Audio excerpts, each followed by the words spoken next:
உலக வரலாற்றில் இதுவரை நடக்காத மிகப்பெரிய சம்பவம். சீனா சத்தமின்றி நிகழ்த்திய மேஜிக் போச்சு. இங்கு சென்றால் திரும்புவது கடினம். இதுதான் சீனாவின் தக்லமாக்கான் பாலைவனத்திற்கு உலகத்தினர் சூட்டிய பெயர். சாவுக்கடல் என்று வர்ணிக்கப்பட்ட இந்த பெரும் மணற்பரப்பு இப்போது உலகின் மிகப்பெரிய கார்பன் ஈர்ப்பு கூடமாக மாறியுள்ளது. உலக வரலாற்றில் ஒரு பாலைவனத்தை வைத்து எந்த நாடும் செய்யாத சாதனையை சீனா செய்துள்ளது. ஒரு பாலைவனத்தை கிட்டத்தட்ட சோலைவனமாக சீனா மாற்றி காட்டி சாதித்துள்ளது. 1978 சீனா ஒரு மெகா பிளானை போட்டது. அது தக்லமாக்கான் பாலைவனத்தை பசும் சோலையாக்குவது. அதன் பெயர் 3 நார்த் ஷெல்டர் பெல்ட் புரோகிராம். அதாவது வடக்கு சீனாவில் வேகமாக பரவி வந்த பாலைவனமாக்கலை தடுக்க ஆயிரக்கணக்கான கிலோமீட்டருக்கு மரங்களை நட்டு ஒரு பசுமை பெருஞ்சுவரை உருவாக்குவதுதான் அந்த திட்டம். சுமார் 45 ஆண்டுகால உழைப்புக்கு பிறகு 2024 இறுதியில் தக்லமாக்கான் பாலைவனத்தை சுற்றி 3046 கிலோமீட்டர் நீளத்திற்கு ஒரு பிரம்மாண்ட பசுமை வளையத்தை சீனா கட்டி முடித்தது. இன்று அந்த பாலைவனத்தின் விளிம்புகள் வெறும் மணல் மேடுகளாக இல்லாமல் கரியமில வாயுவை உறிஞ்சும் நுரையீரல்களாக மாறியுள்ளன.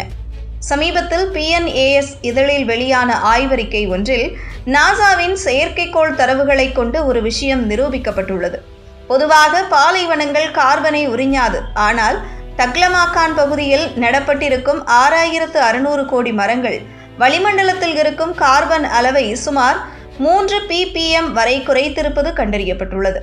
செடிகள் ஒளிச்சேர்க்கையின் போது வெளியிடும் ஒரு மெல்லிய அகச்சிவப்பு ஒளியை வைத்து அந்த பாலைவனத்தில் தாவரங்கள் சுறுசுறுப்பாக கார்பனை உறிஞ்சும் வேலை செய்வதாய் விஞ்ஞானிகள் உறுதி செய்துள்ளனர். தண்ணீரே இல்லாத இடத்தில் இவ்வளவு மரங்கள் எப்படி செழித்தன? அதற்கு பின்னால் இருக்கும் சீன தொழில்நுட்பங்கள் இதோ. ஒவ்வொரு செடிக்கும் தேவையான தண்ணீர் மிக துல்லியமாக வேர்களுக்கு மட்டுமே செல்லும் வகையில் சென்சார்கள் பொருத்தப்பட்டுள்ளன. சாதாரண சொட்டு நீர் பாசனம் போல் அல்லாமல் இங்கு ஒவ்வொரு செடியின் வேர்பகுதியிலும் நிலத்தடி சென்சார்கள் புதைக்கப்பட்டுள்ளன. இந்த சென்சார்கள் மண்ணின் ஈரப்பதம் ஒரு குறிப்பிட்ட சதவீதத்திற்கு கீழே குறைந்தால் மட்டுமே தண்ணீரை திறக்கும். இதன் மூலம் ஆவியாதல் தவிர்க்கப்பட்டு 90% வரை தண்ணீர் சேமிக்கப்படுகிறது. அதேபோல் பாலைவன நிலத்தடி நீர் பெரும்பாலும் உப்பாக இருக்கும். சீன விஞ்ஞானிகள் கண்டுபிடித்த ஒரு வகை உப்பு நீக்க வடிகட்டிகள் மூலம் அந்த உவர் நீரையே செடிகளுக்கு உகந்த நீராக மாற்றி பயன்படுத்துகின்றனர். சூரிய ஒளியில் இயங்கும் தானியங்கி நிலையங்கள் மூலம் மண்ணின் ஈரப்பதம் மற்றும் காற்றின் வேகம் நொடிக்கு நொடி கண்காணிக்கப்படுகிறது. சாதாரண மரங்களை நடாமல் உவர் மண்ணிலும் கடும் வறட்சியிலும் வளரக்கூடிய டெசர்ட் பாப்புலர் மற்றும் சாக்சால் போன்ற தாவரங்களை தேர்ந்தெடுத்து நட்டுள்ளனர். இந்த சாதனை ஒருபுறம் இருந்தாலும் மறுபுறம் ஒரு அச்சமும் இருக்கிறது. இந்த திட்டத்திற்கு தேவையான தண்ணீர் அருகில் உள்ள குன்லுன் மற்றும் தியான்ஷான் மலைகளில் இருக்கும் பனிப்பாறைகள் உருகுவதன் மூலமே கிடைக்கிறது. புவி வெப்பமயமாதலால் இந்த பனிப்பாறைகள் முழுமையாக கரைந்துவிட்டால் இந்த பசுமை போர்வை காய்ந்துவிடும் அபாயமும் உள்ளது.